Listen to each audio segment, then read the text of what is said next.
자, 지난 시간에 이어서 이번에는 윤리와 관련된 얘기들을 한번 해볼 거예요. 선생님, 우리 분명히 자연과 자연환경에 대한 얘기를 하고 있는데 갑자기 왜 무슨 윤리예요? 라고 얘기를 하게 되는데요.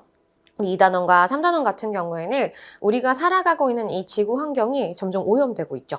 그럼 우리가 이걸 사용했기 때문에 이렇게 되는 건데 이런 오염된 환경을 우리가 얼만큼 써도 될까? 그리고 과연 쓰는 게 옳을까? 어디까지 해도 될까? 이런 하야만 하나 안 하나에 대한 옳고 그름에 대한 문제, 윤리에 대해서 배운 다음에 우리가 사실은 이런 상황에 처해져 있어. 굉장히 환경이 파괴되고 있지. 이걸 지금 우리가 열심히 잘 복구해야 돼라는 나중에 이제 3단원의 환경오염과 관련된 얘기들을 배워보기 때문에 앞으로 인간이 나아가야 할 길, 방향에 대한 제시를 해줘야 하는 그런 윤리 파트가 바로 2단원에 들어있습니다. 자, 인간과 자연의 관계, 또 이게 교과서마다 표현이 조금 달라서요. 자연과 인간의 관계라고 나와 있는 단원들도 있고요. 그래서 인간이 어떻게 자연에 대해서 적응하고 살아갔고 우리가 자연을 어디까지 써도 될까? 어떤 사상가들의 시각들에 대해서 한번 배워보는 부분들이고요. 근데 원래는 기본적으로 크게 양쪽 극단에 있는 사상가들을 배웠었어요. 인간 중심주의와 그다음 생태 중심주의 양쪽에 있는 시각들을 배웠는데 이제 교과서가 개정이 되고 이게 또 수능에 들어가다 보니까 여러분 이 파트가 수능 생활과 윤리와 관련된 개념이에요. 그래서 그 부분에서 되게 어렵게 출제되는 부분들이 많이 있기 때문에 그 부분에서 여기 인간과 생태주의만 보는 게 아니라 중간에 동물 중심주의도 볼 수 있고 생명 중심주의도 볼 수 있기 때문에 만약에 학교에서 또 여기서 잠깐 선생님이 얘기했잖아요. 핸드아웃이 프린트가 나간다 그러면 항상 생각해야지. 와 행복하다. 왜냐면 너무 어렵게 나올 수 있는 수능과 관련된 고3 언니 오빠들이 너무나 어려워했던 그런 문제가 이미 너무 많이 개발되어 있는 파트가 또 바로 이 파트입니다. 그래서 여기에서도 어려운 문제가 출제될 수 있으니 이 부분을 누가 가르치냐를 잘 보셔야 돼요. 만약에 지리 선생님이 가르치신다. 그럼 그냥 기본적인 개념만 봐도 충분히 알려주시겠구나라고 생각해 보시고요. 만약에 갑자기 윤리 선생님이 나서서 여긴 내가 할 거야 라고 하면 그때 뭔가 번쩍 하셔야 됩니다. 그러니까 항상 우리는 전략적으로 우리가 내신을 준비해야 하는데 항상 그렇잖아요. 출제자가 누군지에 따라서 그 답이 달라질 수 있기 때문에 지피지기면 백전백승이다. 그래서 우리가 상대방에 대해서 정확하게 파악할 수 있는 그런 자세 이런 것들도 필요합니다. 자, 우리 이제 제일 첫 번째로 우리가 배워볼 게 바로 인간중심주의에 대한 얘기예요. 우리 인간중심주의라는 건 뭐냐면 우리가 배워보고 있는 이 윤리 파트가 사실은 항상 서양을 기준으로 서술이 되어 있거든요. 그래서 이 서양을 기준으로 했을 때 서양 사람들은 이런 생각을 했어. 굉장히 토양이 척박하고 그다음에 먹을 것도 별로 없었단 말이야. 그러니까 자연이 우리에게 풍요로움을 주는 것보다는 동양이랑 좀 다르죠. 동양은 항상 우리 자연이 우리의 아버지, 어머니야. 여기서 모든 게 나올 거야. 이렇게 얘기하는 그런 관점을 갖고 있다면 우리 서양 입장에서는 이겨내야 돼. 살아남아야 돼. 저 풍랑 속에서 내가 버텨야 돼. 그러니까 자연을 뭔가 싸움의 대상 그리고 저 싸움에서 내가 이겨야 할 대상 이렇게 생각을 했던 거예요. 생각을 해보세요.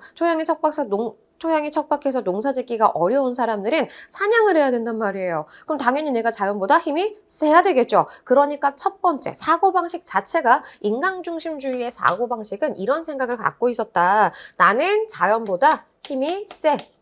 인간이 훨씬 자연보다는 우월해 이런 생각을 가지고 있는 분리돼서 생각을 하는 이분법적 자연관을 가지고 있다. 안 그러면 내가 잡아먹히거든요. 이런 생각을 계속 가스라이팅 하는 거죠. 할 수 있어. 넌 할 수 있어. 근데 여러분 이게 생각보다 도움이 많이 돼요. 여러분이 이렇게 생각하는 대로 계속 노력하다 보면 어느새 나도 그런 사람이 되어 있단 말이에요. 그래서 솔직히 선생님은 고1 때 여러분이 되게 많이 이 생각한 것만큼 성적이 안 나와. 그러니까 막 좌절하기도 하고 나 벌써 미리 포기하기도 하고 이런 친구들 지쳐하는 친구들이 있는데 절대로 그러지 마세요. 인간이라는 게 뭔가 모를 그런 힘을 가지고 있거든요. 그래서 여러분이 어떻게 생각하느냐에 따라서 여러분의 삶의 방향은 완벽하게 바뀝니다. 이건 여담인데요. 선생님 친구 중에 그렇게 예쁜 친구는 아니었어. 근데 얘가 맨날 나한테 나 오늘 너무 예쁘지 않니? 난 정말 예쁜 것 같아. 막 그러면서 맨날 거울을 보면서 자기가 되게 예쁘다고 하는 거예요. 처음에는 뭐야 못생기진 않지만 그 정도는 아닌데? 라고 생각했는데 어느 순간부터 얘가 점점점 더 예뻐지는 거예요. 그러면서 내가 쟤보다 훨씬 못생겨 이런 생각을 가질 정도로 정말 그 친구가 예쁘고 반짝반짝 빛나는 사람이 지금도 되어 있습니다. 그러니까 여러분이 어떻게 생각하는지에 따라서 여러분의 삶이 바뀔 수 있다. 그러니까 조금 더 의지를 가지고 이 부분 공부할 때쯤 되면 좀 애들이 많이 지쳐있단 말이야. 그래서 열심히 힘을 가지고 우리 할 수 있다 생각해보세요. 자, 그럼 이제 인간이 자연보다 훨씬 더 우월하다라는 이런 생각을 가지면서 우린 분리할 거야. 우리 훨씬 더 우월의 이분법이다 라는 표현을 사용하게 되겠죠. 자, 이분법적 자연관을 기억해 주시고요. 그래서 항상 인간이 더 우월하고 자연은 열등해, 우열을 가린다라고 생각을 하시면 됩니다. 그러다 보니까 인간을 위해서 자연 니네가 존재하는 거야 라고 표현하기도 하죠. 그러면 자연은 뭐다? 우리의 도구다. 도구적인 자연관을 가지고 있는 전반적으로 이 인간 중심주의의 사상가들은 공통적으로 이런 생각을 가지고 있다라는 거예요. 그러다 보니까 우리가 인간과 자연의 가치를 비교해 보면 인간, 여러분은 이제 통합사회 2에 가면은 헌법과 그 다음 우리 여러 가지 정치 파트에 대한 것들을 배우게 돼요. 거기서 인간이 존엄하다는 얘기를 계속 배울 겁니다. 그래서 모든 인간의 존엄성을 지켜주기 위해 나라의 최고의 뭐 헌법 같은 걸 만드는데 선생님 윤리하는데 갑자기 왜 헌법을만 얘기를 해요? 라고 얘기를 하잖아요. 그럼 이런 생각은 해봤어요. 왜 인간이 존엄할까? 존엄 안 할 수도 있잖아요. 왜 모든 사람 똑같이 존엄하대? 라는 얘기를 하잖아요. 그 이유는 딱 하나. 모든 인간은 이성을 가지고 도덕적으로 살 수 있기 때문에 우리가 모든 인간이 똑같은 그렇게 이성을 가진 평등한 사람이잖아요. 그러니 다른 이유도 없어. 내가 잘생겼든 예쁘든 똑똑하든 뭐 돈이 많든 상관없습니다. 그런 거 막 전혀 상관없이 그냥 인간이라는 그 자체만으로도 우리는 그 자체를 인정해 주기로 한 것. 그것으로부터 우리의 모든 평등한 인간의 권리가 출발하는 거예요. 자, 그럼 다시 우리 인간이라는 것은 다른 이유 없어요. 인간이라는 그 자체로만으로도 우리는 뭘 가지고 있다? 가치를 인정받는다. 자, 가치가 뭐라 그랬지? 인간이 가장 중요하다라고 생각하는 것. 그래서 그 자체만으로도 인간이라는 그 자체만으로도 가치를 인정받는 것이다라고 하는 게 내재적 가치라는 표현을 사용합니다. 그러면 여러분 인간 중심주의 사상가들은 자연이 가치가 있다고 봤을까요? 없다고 봤을까요? 이렇게 얘기하면 애들이 자연은 가치가 없어요 이렇게 얘기하는데 틀렸어요. 이게 첫 번째 함정입니다. 여러분 자연도 가치가 있어요. 근데 어떨 때? 아까도 얘기했지만 자연은 그 자연 자체만으로 가치를 가지진 않아요. 우리에게 얼마나 쓸모가 있는가, 우리에게 얼마나 도움이 되는가에 대해서만 우리가 그 가치를 인정한다. 그래서 이 가치를 우리가 도구, 위에 똑같죠? 도구적 자연관, 그리고 수단적 가치. 이렇게 얘기를 할 수 있다라는 겁니다. 제일 첫 번째로 나왔던 특징에 대한 얘기를 해봤고요. 사실 이런 인간 중심주의 자연관은 인간에게 굉장히 많은 풍요를 가져왔죠. 지금 여러분이 사용하는 모든 이런 기술의 발전은 저런 인간 중심주의적 사고를 통해서 나타난 겁니다. 하지만 이제 문제가 생겨요. 우리가 한계점이라고 얘기를 하죠. 어떤 문제가 생기느냐? 너무 인간의 쓸모로서만 자연을 파악하다 보니까 그러면 자연을 마구잡이로 인간의 이익을 위해서만 사용할 수 있겠네. 그럼 인간이 자연을 너무나 많이 남용하거나 그래서 자원이 다 고갈되는 문제도 생기고요. 그 다음에 이 자원 고갈에서 끝나는 게 아니라 이 지구는 자기 스스로 이렇게 정화를 할 수 있는 자정작용을 가지고 있습니다. 하지만 일정 수치 이상의 오염도가 높아지면 그 자정작용의 기능이 발동하지 못하겠죠. 그래서 계속해서 환경이 오염돼서 결국에는 여러분 생각해 보세요. 우리가 살아가는 이 삶의 터전이 오염되면 그 피해는 우리도 고스란히 다 돌려받게 된다라는 거예요. 그래서 이런 여러 가지 환경오염이라든지 또는 자원의 고갈 문제라든지 이런 막 우리가 인간이 맞닥뜨리는 여러 가지 문제를 통해서 사람들은 생각을 바꾸게 되죠. 아, 인간만이 소중한 게 답이 아닐 수도 있겠구나. 이런 얘기들을 생각을 해보면서 우선은 여기까지 전반적으로 인간 중심주의에 대한 설명과 그 다음 생태 중심주의에 대한 설명만을 비교하는 시험 문제가 첫 번째로 기본적으로 출제가 됩니다. 근데 여기서 조금 더 업그레이드를 해보자면 이제 여기서부터 사상가들이 나올 거예요. 선생님이 윤리 문제가 나온다고 했잖아요. 자, 사상가, 누가 나오는지에 대해서 조금 사람들이 많이 나올 겁니다. 그 사상가들에 대한 얘기들을 쭉 한번 정리해 볼게요. 자, 첫 번째 사상가는 바로 아리스토텔레스를 들 수가 있습니다. 우리 예전에 행복 파트 했을 때 기억나나요? 아리스토텔레스, 인간은 뭐 때문에 산다? 행복해지기 위해 산다라고 얘기했던 바로 그분입니다. 아리스토텔레스는 그때 선생님이 살짝 힌트를 드렸는데 세상의 모든 것들은 목적이 있다라고 생각했어요. 그래서 목적론적 자연관이다. 그래서 그때 필기했던 걸 다시 한번 되돌아가서 보면 식물은 동물을 위해, 동물은 인간을 위해 존재한다 라는 말을 한번 써놔드렸을 겁니다. 인간은 무엇을 위해 존재한다? 행복을 위해 존재한다라고 얘기를 하죠. 그러니 인간 빼고 나머지 개체들은 모두 인간을 위해 존재하는 것이라고 얘기를 하는 거예요. 그러면 이제 아리스토텔레스는 이런 생각을 할 수 있겠죠. 자, 인간은 이성을 가지고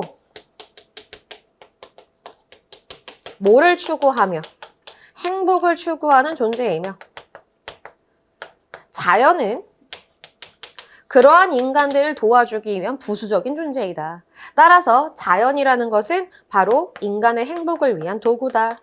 이런 도구적인 자연관이 처음 출발하게 된 게 바로 누구다? 아리스토텔레스다. 이렇게 얘기를 해볼 수가 있어요. 그래서 여기서 조금 더 아리스토텔레스가 얘기했던 원문 표현으로 가보자면 인간을 어떤 존재다? 완전한 존재. 완전한 것 이렇게 얘기를 해요. 근데 자연은 상대적으로 생각을 할 수 없거나 아니면 움직일 수 없는 불완전한 것이라고 표현을 하며 아리스토텔레스가 생각을 했죠. 아, 완전한 것을 위해서 누가 존재를 한다? 불완전한 것이 존재하는 것이다. 바로 도구에 대한 얘기를 이렇게 설명을 해봅니다. 그래서 이런 내용들이 쭉 나오면 아, 아리스토텔레스구나 이렇게 생각을 해보고 문제를 푸셔도 됩니다. 자, 이렇게 해서 아리스토텔레스 고대 그리스 사고에 대한 걸 한번 얘기를 해봤고요. 자, 그 다음에 이제 넘어가서 다음은 원래는 중세시대 아퀴나스를 보기도 하는데 중세시대는 그냥 세상의 모든 것들은 신이 우리를 위해 만들었다 그런 사고를 가지고 있었고요. 똑같이 그래서 신이 만든 피조물 중에서 누가 조금 더 사랑받는 피조물이냐? 바로 인간이라고 얘기를 하는 거죠. 그러한 인간을 위해서 우리가 이 모든 자연들을 신이 써도 돼라고 이렇게 도구로 설명했다라고 표현하는 겁니다.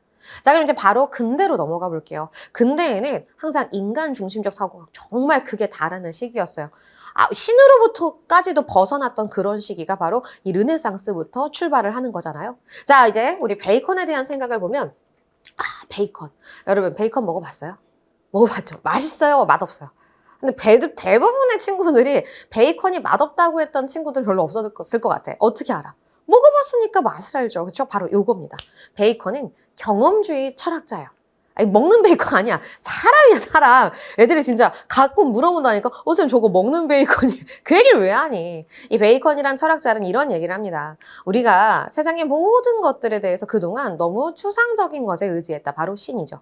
솔직히 신을 경험할 수 있을까요? 신의 목소리가 들리는 친구 있으면 여기 계시면 안 됩니다. 저기 이제 바티칸에 가시거나 아니면 이런 데 가셔야 돼요. 그러니까 신이라는 것, 종교라는 것은 경험이 아니라 믿음의 대상이거든요. 근데 우리가 이제 점점 시간이 발달하면서 과학이라는 게 만들어지고요. 과학은 이런 거예요. 경험을 통해서 확인해내는 학문들을 우리는 과학이라고 얘기합니다. 그러니까 실제 나오는 사실들을 통해서 원인과 결과를 찾아내는 것. 그걸 우리가 과학적 사고라고 얘기를 하는 거고요. 그걸 자연에 대해서 적용하면 우리가 자연과학, 물화생지 이렇게 들어가는 거고 인간이 살아가는 사회에서도 과학적 접근이 돼요. 인간도 어떤 패턴, 보편성이라는 게 나오잖아요. 그럼 원인이 있으면 결과가 똑같이 나올 거란 말이야. 그런 걸 법칙으로 만들어서 가장 극대화한 게 여러분 알고 있는 경제입니다. 사람들의 삶의 어떤 이런 경향성 같은 것들, 어떤 물건을 사고 싶은 마음, 팔고 싶은 마음, 이런 것들을 법칙적으로 설명해내는 것, 이런 경제, 또 사람들의 어떤 사회 구조, 이런 것들을 설명하는 걸 우리가 사회과학이라고 표현하기도 하죠. 그러니까 이런 과학이 막 발달하면서 사람들은 신보다는 훨씬 더 눈에 드러난, 증명 가능한 이런 과학이 우리에게 더 많은 삶의 풍요를 눈에 보이게 해주는구나를 깨닫게 되는 거예요. 우리가 신이 막 이렇게 강하게 자리 잡았을 때 세상의 모든 것들이 다 신의 의지에 의해서 만들어졌다고 생각을 한 거야. 그러니까 밖에 천둥번개가 막 꽝꽝 번쩍번쩍해. 그러면 당연히 사람들은 이걸 뭐라고 생각했어? 신의 분노다. 신이 노하셨다. 이렇게 생각을 했단 말이에요. 근데 베이컨이 이런 얘기를 해요. 과학이 발달하면서 여러분 저렇게 천둥번개 치는 게 사실은 그냥 자연의 원리, 과학의 원리잖아. 그래서 이게 신이 분노해서가 아니라 그냥 우리가 그 구름 안에 있었던 여러 가지 이런 이온들이 부딪혀가지고 만들어지는 이러한 문과에 대한 설명은 여기까지 할게요. 그래서 여기서 각각의 우리 전자들이 부딪혀서 나타나는 그런 어떤 그냥 자연현상이다라고 얘기를 하는 그런 부분들을 생각을 해보면서 우리가 두려워할 게 전혀 없어. 신은 우리에게 화내지 않아. 라고 얘기하는 것들을 계속 보여주는 거예요. 뭐 옛날에 개기일식, 개기월식 막 신이 노하셨다. 해를 다시 돌려주세요. 이런 얘기를 하는 것조차도 사실은 무엇이었다. 이게 신의 분노가 아니라 그냥 지구와 태양의 이런 달과 관련된 이러한 이 구조, 얘가 어떻게 나열되어 있는지에 따라서 나타나는 거지. 이게 뭐 신이 분노해서 그런 거냐. 그러면서 사람들은 마음속에서 뭐가 사라지는 거예요? 신에 대한 두려움이 사라지는 거예요. 두려움이 사라지면 어때요? 여러분 굉장히 어때? 용기가 생기겠죠. 그게 바로 파워, 힘이라는 겁니다. 그래서 베이컨이 했던 그 유명한 말을 여러분은 알고 있어요. 바로 뭐? 아는 것이 힘이다. 요 부분들을 생각을 해보세요. 왜 아는 것이 힘이 되는가? 알면 알수록 내 마음속에 두려움이 사라진다는 거죠. 여러분도 항상 생각을 하세요. 시험 문제를 맞닥뜨렸을 때 시험 기간에 마음이 불안하고 뭔가 막 두렵고 이거 왜 그런 줄 알아? 몰라서 그래. 공부를 안 해서 그러는 거라니까. 여러분이 공부를 충분히 해놨어. 그럼 두근두근하죠. 빨리 시험 봐서 나의 실력을 뽐내고 싶잖아. 근데 여러분 한 반에 이런 생각을 가지고 있는 친구들이 몇이나 될까요? 내가 보기엔 한두 명도 안 될걸? 그러니까 항상 생각하세요. 내가 힘을 갖기 위해선 나도 노력이라는 걸 해야 돼. 세상에 어떤 것도 공짜로 얻어지는 건 단 한 개도 없습니다. 여러분이 한 만큼 받지도 못해요. 세상이 그래. 그럼 한 만큼 받지도 못하면 내가 더 많이 갖기 위해선 그거보다 2배, 3배, 4배 노력을 더 해야 한다는 걸 여러분이 계속해서 깨달아가는 과정이 여러분이 지금 성장하는 과정입니다. 여러분 이제 지금은 학교라는 울타리 안에 있지만 나중에 사회로 나갈 거잖아요. 그럼 사회로 나가서는 지금 학교보다도 더 많은 여러 가지 변수들과 여러분을 힘들게 하는 요소들이 엄청나게 많을 거예요. 그때 여러분이 이 힘을 갖지 않는다면 여러분은 굉장히 많이 막 지치고 포기하고 싶고 그런 생각들을 할 수밖에 없습니다. 그러니까 여러분이 지금 이 학교 생활 지금 좀 힘들죠. 하지만 이게 잘 여러분이 이 학교 생활을 하고 자꾸 잔소리를 해서 미안한데 마음이 안타까워서 그래. 그러니까 학교 생활을 너무 지쳐하면서 이거 못 버티겠어요, 못 견디겠어요 이렇게 얘기하는 친구들이 있는데요. 우리가 긴 인생이란 여정을 살아가면서 그 가장 기본적인 베이스 틀을 쌓아가는 시간이 바로 지금이라는 걸 여러분이 잊지 않았으면 좋겠습니다. 조금 더 힘내보시고요. 자, 여기 보시면 첫 번째 아는 것이 힘이다라고 얘기했던 베이컨 같은 경우에는 경험주의 철학자예요. 그래서 베이컨이 생각하기를 인간이 어떤 존재냐. 인간이라는 것은 우리가 항상 경험적인 이성을 통해 분석을 할 수 있고 이 분석한 것으로 인해 자연을 언제든지 사용할 수 있다. 그리고 자연을 통해서 인간의 이익을 증진시키는 것, 그것이 인간이 해야 할 일이다 라고 생각을 했던 사람입니다. 자, 그러면 이제 상대적으로 자연은 어떤 존재냐? 자연은 우리가 분석과 연구를 할 대상일 뿐이에요. 그래서 베이컨이 말을 좀 세게 합니다. 저 방황하는 자연을 잡아다가 내 두 발 앞에 무릎 꿇려 이런 얘기를 해요. 그러니까 굉장히 어때요? 자연을 내가 정복할 대상으로 정복론적 자연관 이런 생각을 하게 되는 것으로 연결해 볼 수가 있겠죠. 그래서 베이컨이 생각했었던 이런 인간과 자연 간의 관계를 보면 뭔가 인간이 이 자연을 사용해서 인간의 이익을 더 증진시킬 수 있는 이런 방법으로 쓸 수 있다. 이런 생각을 베이컨이 가지고 있었다. 이 부분을 생각해 보시면 되고요. 비슷한 시기의 사상가긴 한데 바로 르네 데카르트란 사람입니다. 이 데카르트는 베이컨의 사고와는 또 다른 생각을 했던 사람이었어요.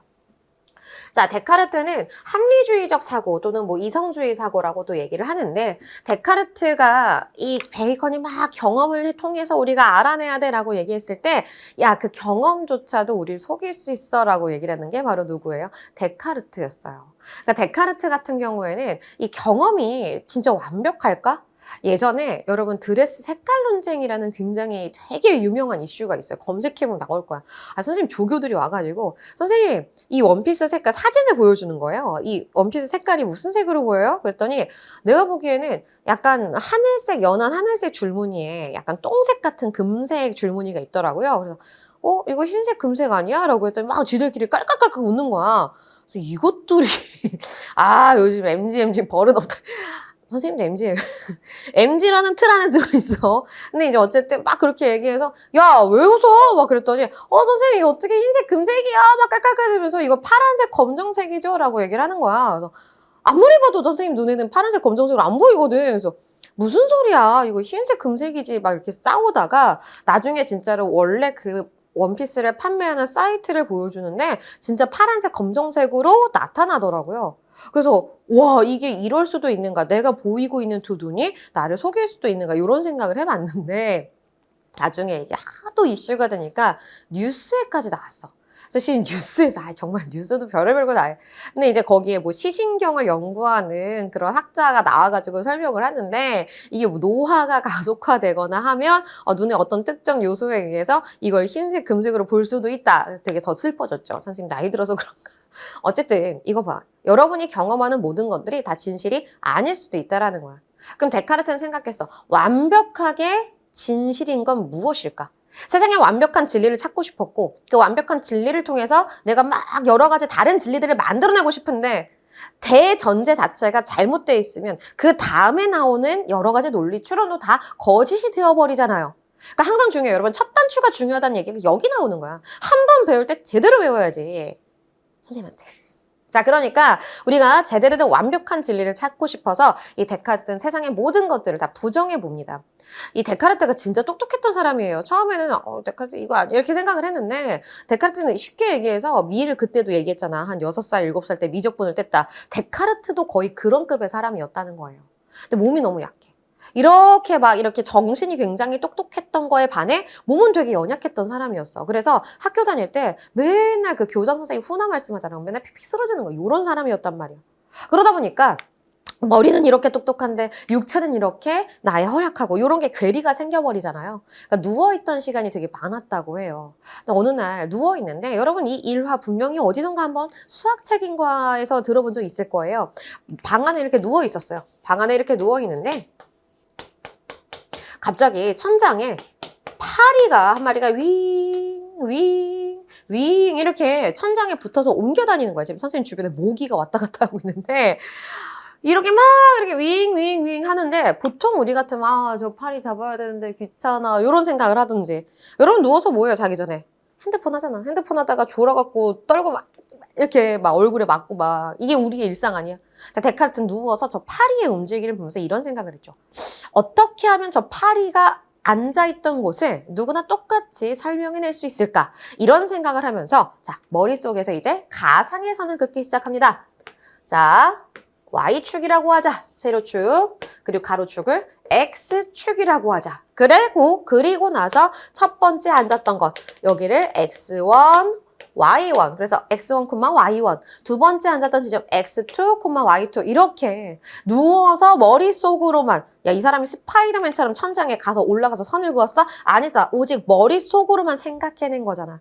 머릿속으로만 이런 좌표 함수를 만든 사람이 이 사람이란 말이야. 여러분의 수학책의 절반이 바로 이 사람부터 출발을 한 거예요.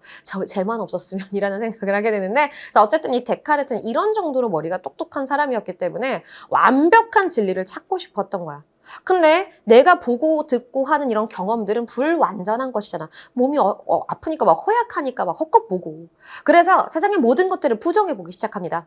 자, 선생님 지금 이게 만져지긴 하지만 사실은 가짜일 수도 있다. 그리고 내가 지금 이게 검은색으로 보이지만 사실 이것도 가짜일 수 있다. 세상의 모든 것들을 가짜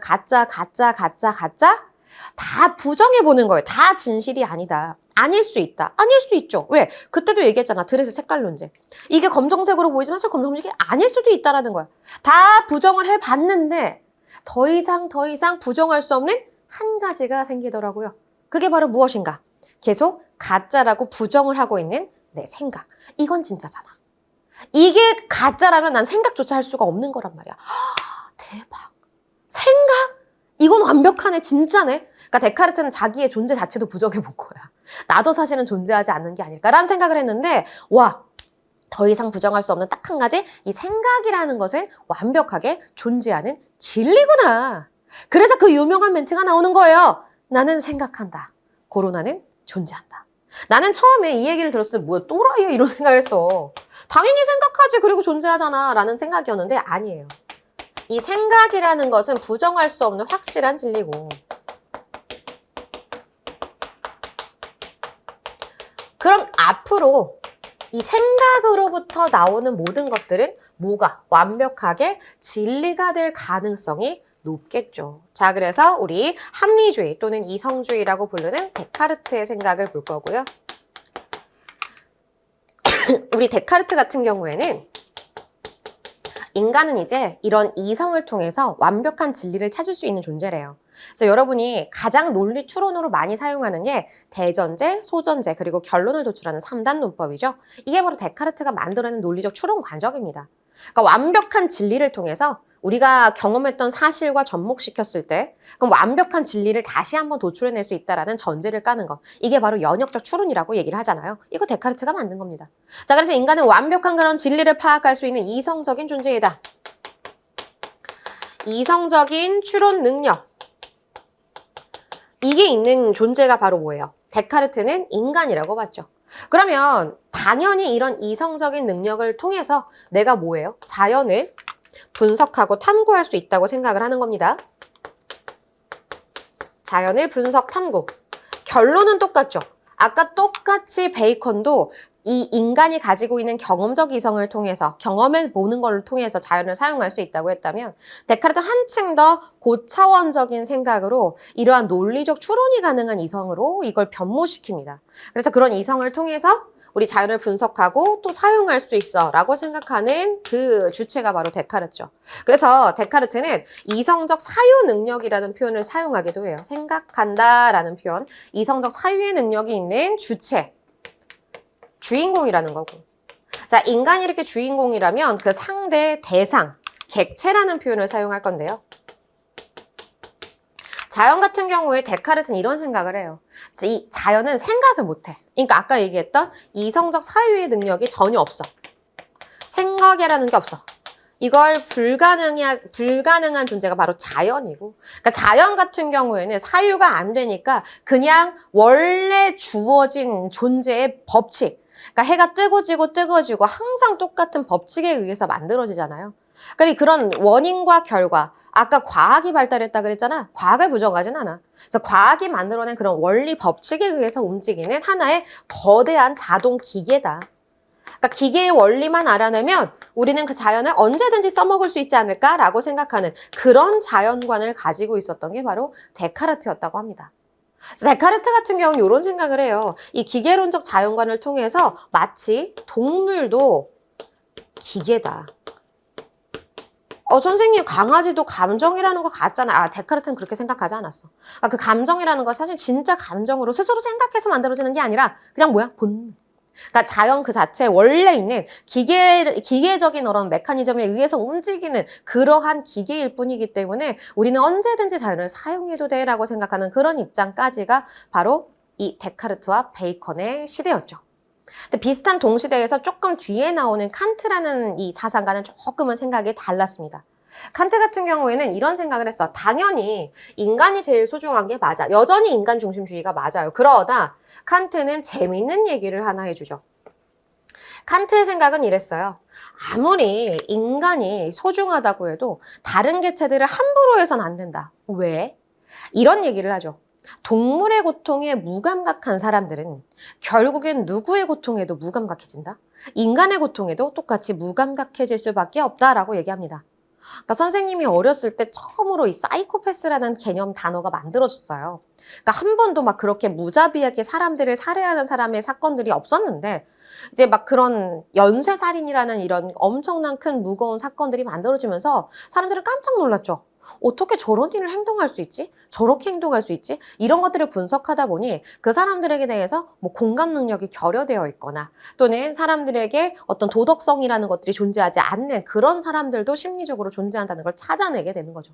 그래서 우리가 그걸 사이코패스라고 이름 붙이면서 얘기를 하게 되는데 그 사이코패스라고 붙였던 그 범죄자들의 어렸을 때 행동들 패턴을 분석해봤더니 공통 요소가 하나씩 있었대요. 바로 어렸을 때 동물학대를 99%는 이걸 경험했다고 합니다. 그러니까 동물을 막 괴롭히면서 그 동물이 고통스러워하는 것에 대해서 전혀 공감하지 못하고 오히려 그걸 즐기는 그런 행태를 보이다가 결국엔 그게 누구에게? 인간에게까지 옮겨가게 된다라는 이런 얘기를 하게 되더라고요. 자, 그래서 여기 보시면 칸트도 똑같은 얘기를 해. 우리가 동물의 고통에도 무감각해서는 안 된다. 반드시 그건 인간에게 해악을 끼치기 때문에. 또 우리가 이제 곧 벚꽃이 피는 그 시즌이 와요. 와, 너무 예쁘겠죠. 그럼 그 아름다운 자연 경관을 보면서 여러분 무슨 생각을 하세요? 아, 짜증나. 남들 다 여자친구, 남자친구 만나러 다니는데. 자, 벚꽃 다 꺼져버려. 막 이런 생각을 하진 않잖아요. 그러니까 아름다운 벚꽃 보면서, 아, 예쁘다라는 똑같은 공감을 할 거예요. 그런 아름다운 자연을 보면서 보호하고, 존경하고, 경외하고, 우리 이런 생각들을 가지게 되는 그런 마음들이 있잖아요. 그래서 그런 것들을 봤을 때, 자연을 존중하는 이런 마음들은요, 결국엔 아름다운 것을 열심히 잘 보존해야겠다는 생각을 갖게 되고요. 가장 그 아름다움의 극치가 바로 무엇이다? 도덕이다. 그러니까 인간이 어떻게 살기 위해서, 도덕적으로 살기 위해서 앞에 저 두 행동들이 반드시 필요하다라고 얘기를 하는 겁니다. 따라서 결론적으로 결국엔 이게 다 누구를 위해서 하는 행동들이다. for 인간. 인간을 위해서 저런 행동들이 필요하다라고 얘기를 하는 거라는 것. 이것은 잊지 말아 주셨어야 해요. 그래서 여러분 보시면요. 이런 내용들을 바탕으로 칸트는 이런 생각을 하죠. 오직 인간만이 도덕적인 존재다. 자, 따라서 모든 도덕적인 이러한 지위나 이 사람들을 보호해야 하는 목적은 인간만이 가지고 있다. 그래서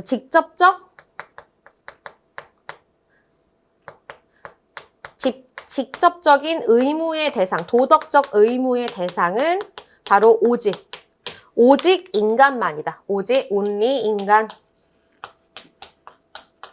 내가 그 사람을 도덕적으로 배려하고 대우해야 하는 것에 가장 도덕적인 의무의 대상은 오직 인간에 대해서만 존재한다라고 얘기를 해요. 하지만 자연은 좀 달라요. 자연이라는 것은 도덕적인 존재가 아니라 비도덕적 존재란 말이에요. 따라서 우리가 완벽하게 직접적 의무의 대상은 절대로 존재할 수가 없어요. 자연에 대한 의무는 없습니다. 꼭 기억하세요. 이게 수능에 나오는 표현이야. 자연에 대한 의무. 이건 있을 수가 없어요. 왜? 항상 의무의 대상은 오직 인간뿐이기 때문에. 하지만 위에 보시면 저 인간을 위해서도 이런 두 가지가 필요할 수 있잖아.